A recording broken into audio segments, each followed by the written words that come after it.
አሰላሙ አለይኩም ወራህመቱላሂ ወበረካቱ። እንዲሁም ክርስቲያን ወገኖቼ ሰላም ሰላም ብያለሁ። እንዴት ናችሁ? ደህና ናችሁ ወይ? ያለው አልሐምዱሊላህ። ዛሬ በጧቱ ሰፈሬ ላስጎበኛችሁ ብዬ ወጣ ብያለሁ። ላይክ ሰብስክራይብ በማድረግ አበረታቱኝ። እዛ ጋ የምታዩት ተራራ ማን ይባላል? ጀበል ሐፊዝ የሀገራችንን ጎራ ይመስልም እና ውዶቼ ሱቅ እየሄድኩኝ ነው እና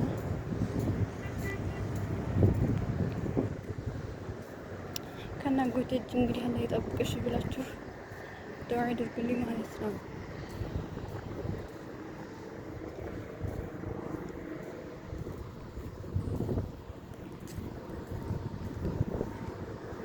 በነገራችን ላይ በጧት መንገድ መሄድ እንደዚሁም በማታ በጣም ነው ደስ የሚለው ማለት ነው። ሙቀት የለ፣ ብርድ የለ፣ በጣም ደስ የሚል ስለሆነ የምታዩ ሰፈራችን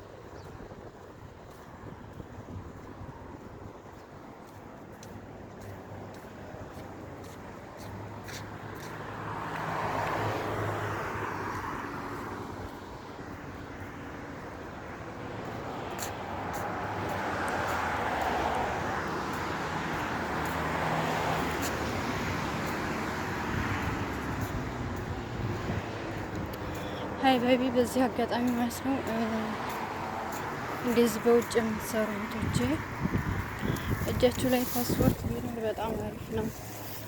አጋጣሚ እንኳን እንደዚህ ስትወጡ ሳታስቡት እናጎቴ ከያዟችሁ በቀላሉ ቤት ማነው አገር ቤት ያስገቧችኋል ማለት ነው። አያቆያችሁም። ፓስፖርት ያለው በ4 ቀን በ5 ቀን ያስገባሉ ማለት ነው። ነገር ግን ፓስፖርት የሌላቸው እስከ ወር ከዛም በላይ ያቆያቸዋል ማለት ነው።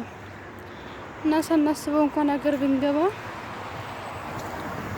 ወደ ሌላ ሀገር የመሄድ ቻንስ ይኖረናል ማለት ነው። እጃችን ላይ ፓስፖርት ካለ ሌላ ሀገር ለመሄድ እንኳን አንቸገርም። ነገር ግን ሀገራችን ላይ ታውቁታላችሁ፣ ፓስፖርት እንኳን ለማውጣት ስንት ችግር አለ ማለት ነው እና